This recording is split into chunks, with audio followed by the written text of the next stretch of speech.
Hey, what's going on, folks? This is Clay with Clay's AC and Auto Repair and Clay Motion here in Grand Rapids, Michigan, and this is the Clay Way. If this video is helpful, please consider subscribing, clicking the notifications right down below, and at the very least, turn the volume down on your computer or your phone and just letting my video play on through to the end. I greatly appreciate that. You're more than welcome to share my videos. Give me them big old thumbs up. Comment on my videos. If you got a question for me, hit me up on Clay's AC and Auto Repair, and I'll happily try to answer it for you if I can. And remember, if anyone else can do it, you can do it too. So we're going to get going on this 2009 Nissan Murano. This is going to be the same for 9, 10, 11, 12, 13, and 14 if I understand it correctly. And see why the liftgate is not working. Okay, before you guys disassemble the rear liftgate and check all the things that I'm going to do, make sure you check your fuses first. I don't think it has a fuse for the liftgate, but you never know. It could be a shared circuit with something else. So we'll check that first.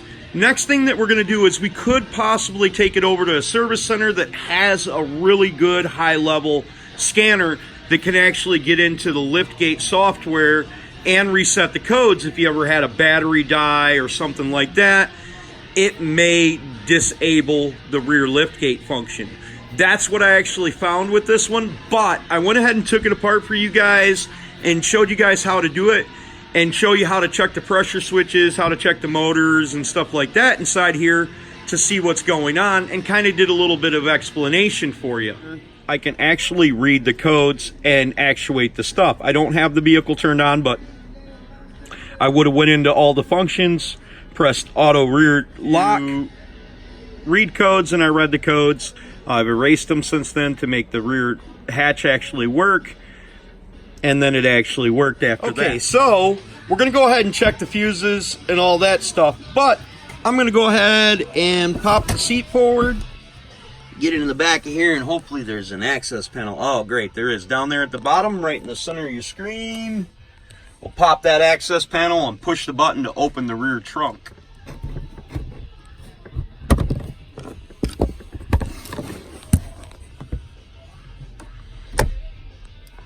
Okay, so this Nissan Murano has two fuse compartments, one underneath the hood or the bonnet for you people over the pond. And how we pull the cover on the one underneath the hood is we'll push in on this clip right here, and also push in on that clip right there when you have two hands. Now, it's good measure to always check all the fuses. And these fuses right here that are clear, it should be black right there if it's burnt. These all look good. Them all look good. Now, I'm going to check every single fuse, even if it doesn't pertain to what I'm actually working on today. And I'm going to do that with the power probe. But I'm going to show you where the second compartment is. The second compartment is located in the driver's side of the vehicle, down below these switches right here. Right underneath this cover right here, you pull this down, and it'll also give you the fuse information. And no matter what you're checking, it's always good measure to check all of the fuses, because we may end up fixing something else like a phone charger or a cigarette lighter that doesn't work then. Now we're going to go to the checking part and check the fuses. Now, it's important when we're going to check fuses that we have the ignition turned on. Now, I'm going to be using what's called a power probe. I absolutely love this tool. And I'm going to be checking for double reds, and I'll show you what that is here in one moment. If I get double greens, that means the circuit is not energized and not a big deal. Okay, so what we're looking for is double red on each fuse that we check.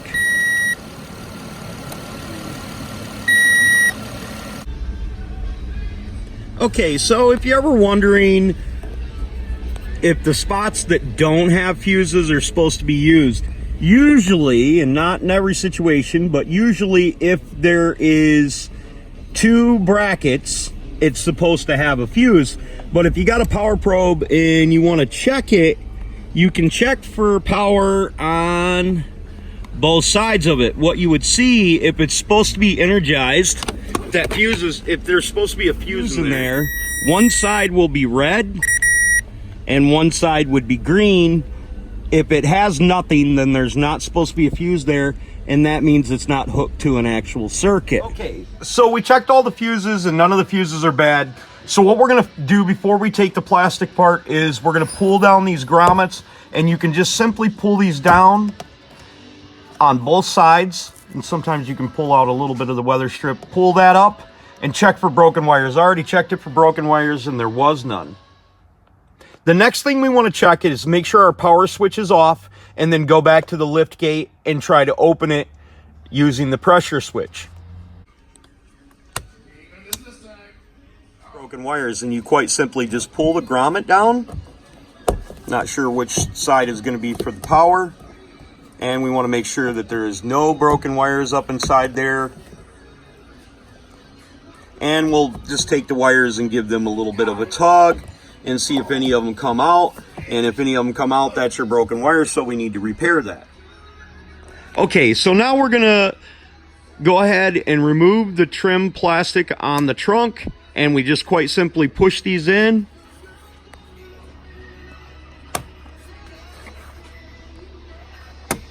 And we will take the pick tool and put it up underneath there, get it back just a little bit, and pull them out.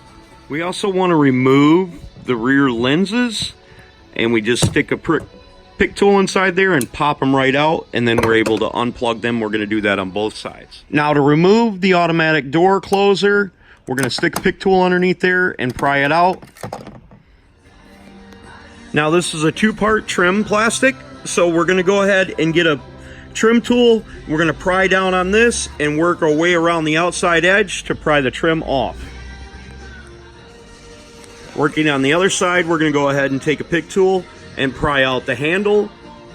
Okay, so once we've got the deck lid plastic off, we're going to unplug this connector, which leads from our pressure switch, and we're going to take a look at it. Now, looking at this connector, two of the wires are the same color, two are yellow, two are blue. That tells me that more than likely this is a pass-through switch.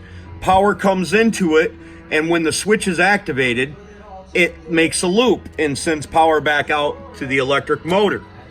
So we're going to check and see if our switch is actually bad, and we're going to need to grab a couple paper clips because the panels are very small on here. If I would have had continuity, if I was using a multimeter, it would have beeped, but if I would have had continuity on this, it would have made the ground signal to me. I'm going to go ahead and cut the zip tie right here, which will allow me access to this wiring harness. I want to make sure that my motor is functioning if I send power directly to it, and it would release the latch.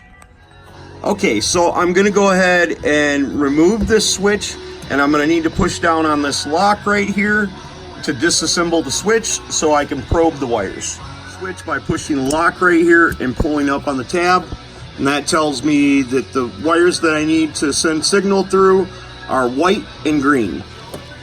Now I peeled the sheathing back a little bit and exposed some of the wires so I can plug it back in and hook my power probe to it and see if it actually works. So the motor in this Nissan Murano is good. This motor works back and forth. So one direction it opens it, and then one direction locks it. On the older versions of these Nissan Muranos, it was just a spring, like it would make a ting, it'd go ting, but this actually works kind of like a window motor. So it's reverse polarity by the BCM that sends a signal to this to open the trunk lid and to close the latch.